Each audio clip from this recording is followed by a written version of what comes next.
amanota 60 ubwo birumvikana umunsi wa 30 wa champion uzaba gusoza amarushanwa ariko APR is the champion.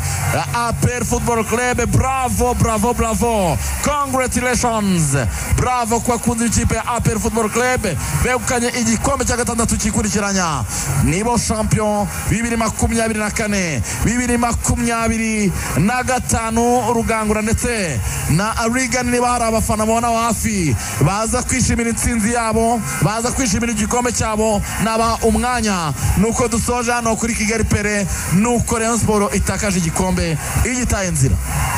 Urakoze cyane, ndabona abafana bishimye cyane hano bari guserebura igikombe banakizanye, abafite imyenda banditseho champions bayitwaje, abafite igikombe ngaha bari guserebura, abayobozi bari guserebura, abafana hano muri VIP stade yose iri ku vibrating kabisa.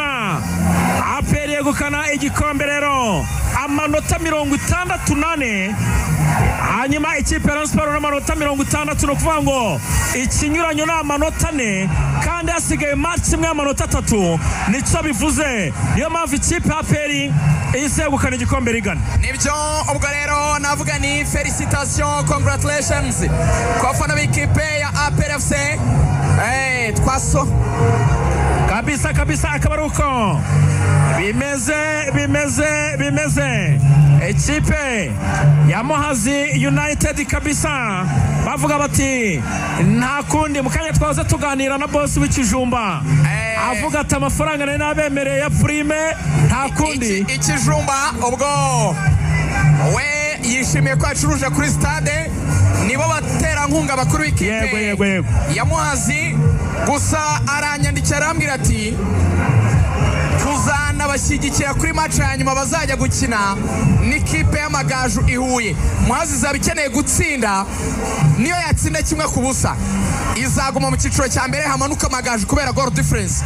Uba Amagaju afite 33, Muhazi ifite 30, ariko Muhazi ifite umwenda w'ibitego bike ugeranyije n'Amagaju, bivuga ko gutsinda kose kwaba hakugwa mu cyiciro cya mbere.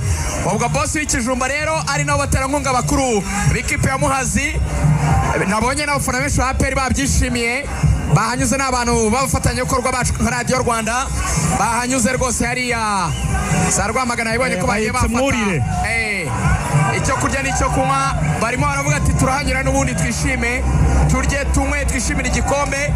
Ariko nyine n'umwe mu bantu babera n'urugero n'abandi bantu bakorera ahantu, ariko bakwiye no kubafasha mu iterambere ry'umupira w'amaguru, kubona gushora amafaranga yawe muri ekipe ukayitera inkunga ukayishyigikira, umusaruro uva mu bijumba by'abaturage baha akagira icyo agarura muri ekipe yabo, ni byiza. Ubwo no gushyigikirwa nawe kimwe n'abandi bantu bafite business nk'izo mu ntara za Stanford, Bangirangarama n'abandi bose, n'ibintu byiza. Abantu bateza imbere ibijyanye no gucuruza ibyo kurya n'ibyo kunywa hafi ku muhanda abantu banyura, biraryoshye. Ubwo rero nawe tumushimire boss w'Ikijumba n'abandi bose bakoze business. Aruka rero bimeze felicitation kuri ekipe ya APR ukanye igikombe nyuma gutsinda mazi igitego 1-0. Reka ngushimira cyane Rigani, nagushimira cyane Axel wakoze kabisa. Dushimira n'abo twabanye muri uyu mukino beraga ngaha mu kuri stade y'akarere ka Ngoma, aho ekipe ya APR kabisa yegukana igikombe cyayo. Ibyishimo ni byinshi cyane kwa fana ba ekipe ya APR Football Club.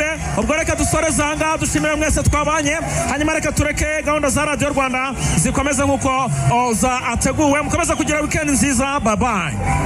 Radio Rwanda nzakurata mu Rwanda hose utumaze irungu. Mitiweli ni ku gihe, mbese twifashe neza. Igitenge kizuru nk'urabona igitenge nambaye, amafaranga kuri konte mfite nka miliyoni 3. Uyu munyenye wa nyima tutaha mu fuso zitatu, urumva ko izo fuso atari nkeya.